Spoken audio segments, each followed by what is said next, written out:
어찌됐건 우리 입장에서는 중국을 투자를 하거나 중국을 분석을 할 때는 이 중국의 거시 정책을 디폴트 값으로 분석을 해야 된다고 생각합니다. 월 초의 변동성은 줄어들었고 그 이후에 중국 시장에서 더 유의하면서 봐야 될 정책의 방향은 첫째,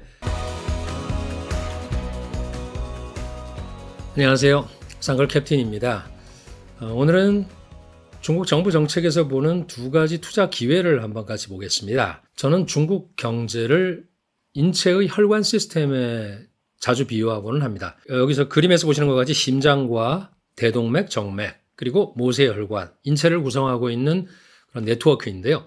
심장은 중앙정부이고 대동맥과 정맥은 지방정부나 관료 시스템을 의미하며 모세혈관들은 경제의 가장 작은 미시적인 주체인 가계 또는 기업을 말합니다. 그 핵심은 당연히 중앙과 지방 간의 관계로서 이 관계는 수천 년간 역사 속에서도 줄곧 그랬었습니다. 지금의 이런 디플레이션 문제는 심혈관 문제인데, 즉 심장과 동맥 사이에 혈류 막힘이 발생을 해서 전체 혈관 구조에서 혈류량이 줄어들고 혈액이 줄어든 모세혈관은 손발을 차게 하고 심지어는 마비까지 시키기도 합니다. 지난 40년 동안 중국의 그 산업화의 성장 동력은 중국 그 경제학자 장우창이 말한 대로 중앙과 지방 정부의 관계, 즉 이런 둘 간의 관계가 재정의 연방제다, 그런 모델이다 풀이를 합니다. 중앙 정부는 경쟁 규칙을 정하고 지방 정부는 이와 관련된 재정의 자율권을 받아서 관할 지역 내의 모든 권한을, 모든 경제 요소들을 동원할 수 있는 그런 권한을 가지고, 근데 그 중에서 가장 중요한 요소가 바로 토지입니다. 그것도 도시에 있는 토지들입니다. 토지는 지방정부의 재정 구조를 형성했고 또 모든 지방은 중앙이 정한 규칙에 따라서 그것을 활용을 했습니다. 이 과정이 소위 말하는 뷰티 컨테스트이고 지난 40년간의 중국의 고속성장의 모델입니다. 하지만 최근에 산업화와 도시화가 느려지고 또 경기 사이클이 하락기로 접어들면서 토지 가격의 프리미엄이 하락하면서 지방정부의 재정이 점점 어려워진 것입니다. 조금만 더 보면 1994년에 분세제 개혁이라는 것을 했어요. 이 분세제 개혁을 통해서 중앙과 지방은 세금을 나누게 됩니다. 그 전에 지방이 더 많이 가져오던 세금을 중앙이 가져가고 중앙정부는 그것을 받아서 세수가 늘어났고, 이 분기점 그리고 이 표가 보여주는 것이 극명하죠.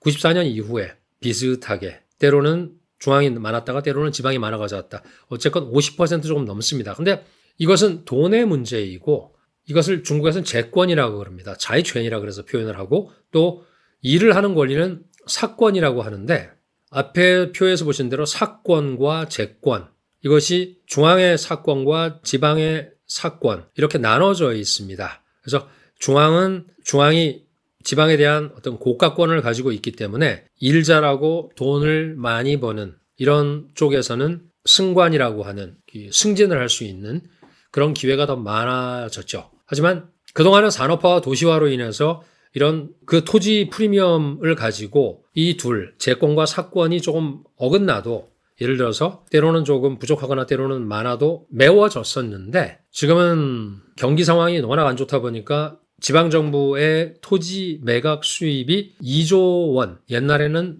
10조 RMB가 넘어가던 돈이었는데 지금은 2조 위엔 정도로 떨어져 있습니다. 그래서 엄청난 갭이 발생을 했고, 그러다 보니까 지방정부는 여전히 막강한 힘이 있잖아요. 자율권이 있어요. 누구를 대상으로? 기업이나 또는 현지의 어떤 가게를 대상으로 해서는 막강한 권한이 있기 때문에 그런 권한들을 활용을 해서 자기의 업무 권한, 즉 사권을 수행하기 위한 그런 행위들을 합니다. 무슨 말씀이냐면 무리하게 벌금을 때리거나 공공요금을 인상을 하거나 또는 기업에 줄 돈을 미루는, 즉 미지급금을 늘리는 이런 것들로 인해서 다른 경제 주체, 기업과 가게를 압박을 하게 되고, 이것은 소비와 투자가 더 위축되는 이런 악순환을 가져온 것입니다. 그래서 이런 악순환 상황에서 지금 중국 경제가 반드시 풀어야 될 핵심 문제가 바로 지방정부의 재정 문제이고 지방정부의 부채 문제입니다. 모두에 말씀드린 대로 혈관은 반드시 흘러야 되고 그것이 모세혈관까지 가서 손발이 따뜻해져야 됩니다.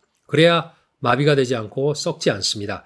중국의 경제 구조와 운행의 방식을 이해하면 정책이 왜 이렇게 진행되는지 그리고 어떻게 진행될지도 조금은 알 수 있습니다. 이번에도 재정부가 수많은 과제들 중에서 지방정부의 부채 해결에 집중하는 이유는 바로 이것입니다. 중국의 정책 전환은 때로는 매우 급하게 또 점점 강도가 세짐이지만 오래 지속됩니다. 사실 9월 전후에서 전 인민은행 행장 이강 등의 원로들이 중국의 디플레이션 문제의 심각성에 대해서 계속 수위를 높여가면서 거론을 하기 시작했고 그런 것들이 결국 9월 24일, 9월 26일 이렇게 금융수장과 또 중앙정치국까지 가면서 컨비네이션을 이루는 그런 정책들이 나온 그리고 매우 긴 시간 동안 침체되었던 자본시장을 직접 겨냥한 그런 정책들도 많이 내놓았습니다. 가장 권위를 가진 9월 26일에 그 중앙정치국 회의에서 이 정책 방향이 정해지고 나서는 더 빠르고 강력하게 전환이 되고 있으며 근데 이것이 바로 이제 중국의 정책 추진의 그런 방식입니다. 중국의 정책 패턴의 행간에는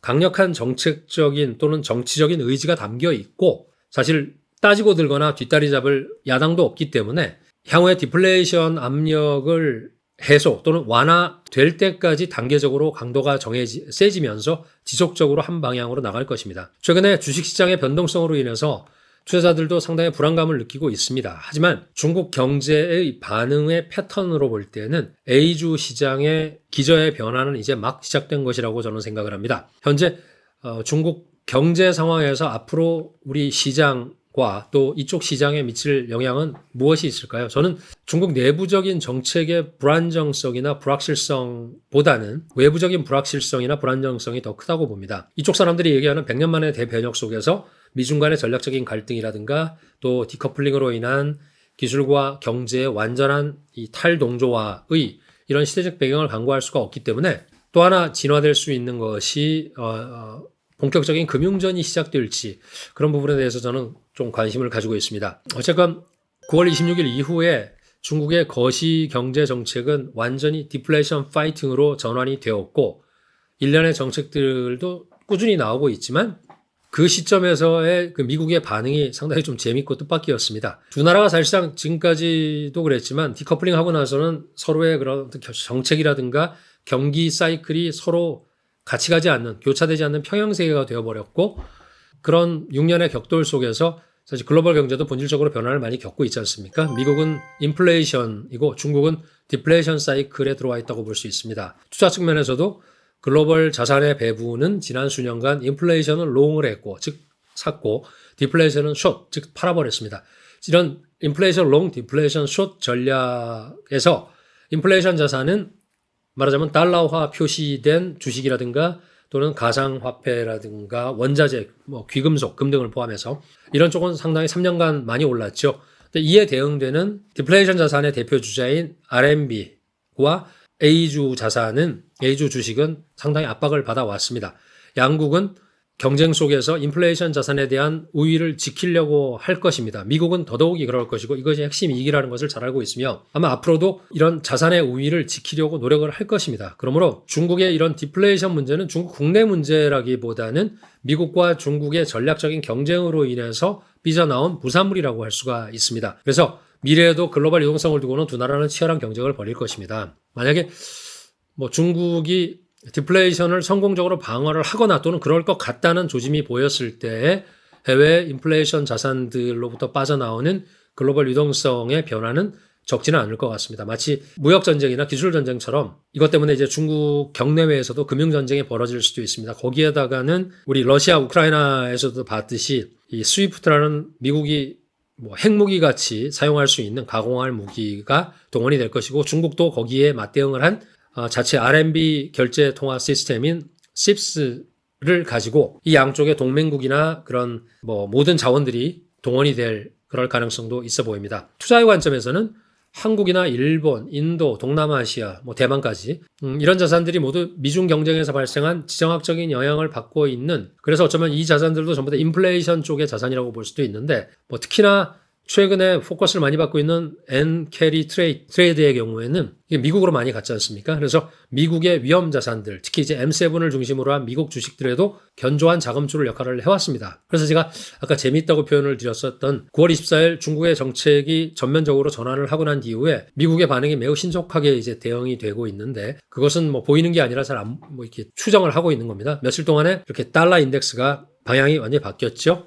그리고 원래 일본은 금리를 인상을 해서 자기들 인플레이션에 대응을 하려고 했지만 새로 등극한 총리가 일단은 왠지 모르지만 유보를 하고 있는 것 같습니다. 근데 여러 가지로 봤을 때 서방 세계의 중심은 항상 미국의 의지와 달러의 힘, 이것이 작용을 하고 있는 것 같습니다. 중국의 정책 전환 이후에 미국의 고용 데이터가 그리고 인플레이션 데이터가 상당히 좋아진 것에 대해서 중국 쪽에서 일부입니다. 경제학자들이 왜 이렇게 갑자기 좋아졌느냐에 대해서 의아해하면서 이런 것들에서 유추 해석을 하는 것은 미국이 아마 금리를 갖다가 그렇게 그 전에 예상하던 대로 스텝 바이 스텝으로 내리지 않을 것 같다. 그 해석을 하는 것도 들었었습니다. 어쨌건 그들의 시각이고요. 뭐 확실한 거는 달러 가치는 지금 현재 상승을 하고 엔화 가치는 하락을 하고 그런 중입니다. 이런 금융전쟁은 다차원적이고 다각적이기 때문에 중국도 아마 신속하게 대응을 하려고 할 것이고, 중국의 거시경제관리팀은 제가 볼 때는 지난 몇 년 동안의 어려운 시절에 많은 뭐 이런 스타디나 또는 팀이 봉합이 됐는지 몰라도 최근에 그들의 정책적인 대응을 보거나 또는 뭐 기대 관리를 하고 있는 그런 조금 옛날보다는 덜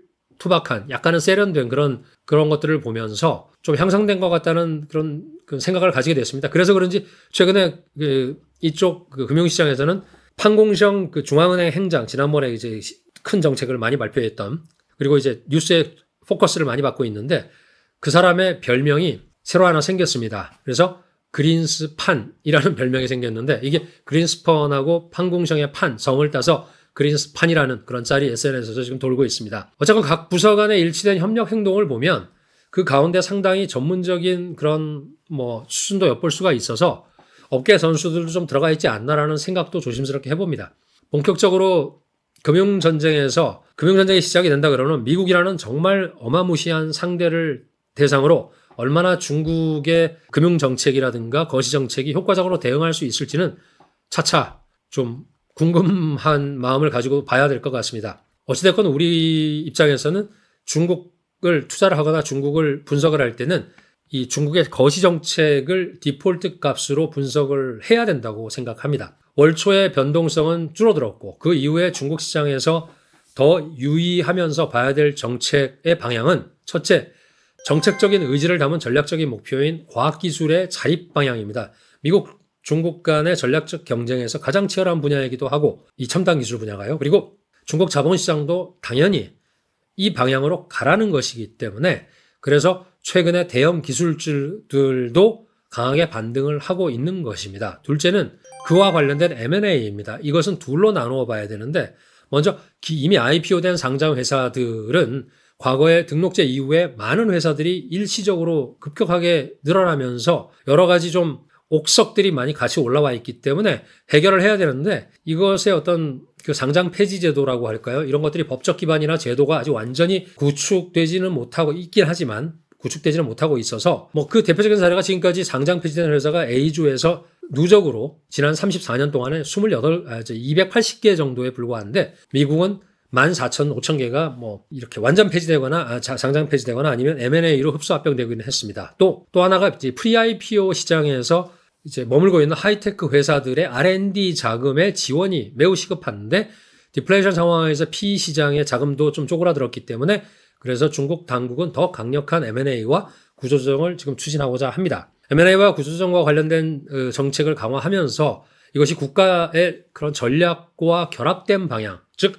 과학기술 자립, 자강 이런 말을 쓰는데, 발행 시장의 전 단계에 발이 묶여 있는 테크 기업들을 이들이 어떻게든 이끌어 주려고 합니다. 따라서 인수합병은 중국 A주 시장, 자본시장에서 장기적인 흐름이고 어떤 투자의 해마가 될 것 같습니다. 이 과정에서 특히 증권사라든가 또 국유기업, 테크 회사의 기회가 많을 것 같습니다. 이 표에서 보시는 대로 4월에 신국 구조하고 그 다음에 9월 22일, 9월 26일 나온 이런 회의에서 기회가 되는 것은 증권, 그리고 테크 기업, 국유기업 이런 것들인데, 최근 사례로 나온 게 이제 지난번에도 말씀드렸던 국태군한이라는 회사, 하이통이라는 이 상해 최대 증권사 두 개가 합병을 하면서 자기 자본이 63조짜리로 한국에 있는 10개를 합친 것보다 더 탑10을 합친 것보다 훨씬 더 큰 회사. 2위가 50몇 조니까 2개만 합치면은 사실 글로벌급입니다. 그리고 20개 3중 전화에서는 이렇게 국유기업의 7대 방향을 제시하고 국유기업의 핵심 기능과 경쟁력 향상을 강조하고 있습니다. 그래서 남북선, 남쪽에 있다, 남과 북에 하나씩 있다 그래서 남북선이라고 불리는 그 중국 조선 CSSC하고 그리고 중국 중공의 합병, 그리고 중국 오광그룹하고 염후 고분이라고 예후 구펀이라는 회사의 지분 서로 인수, 이런 것들의 소식이 계속 나오고 있습니다. 정책적으로는 전략적인 신흥산업과 미래산업을 중심으로 인수합병이 적극적으로 정부의 도움을 받아서 또는 지지를 받아서 추진될 것이며, 또한 그 속에서는 많은 사람들이 관심을 가지고 있는 쌍창이라고 하는 과창반과 창업한 기업들 중에서도 현재의 기술 한계를 돌파하려고 M&A를 시도하는 그런 테크 기업들 간의 인수합병은 더 가속화될 것이라고 생각합니다. 오늘은 여기서 마치겠습니다. 같이 동반해 주셔서 감사합니다.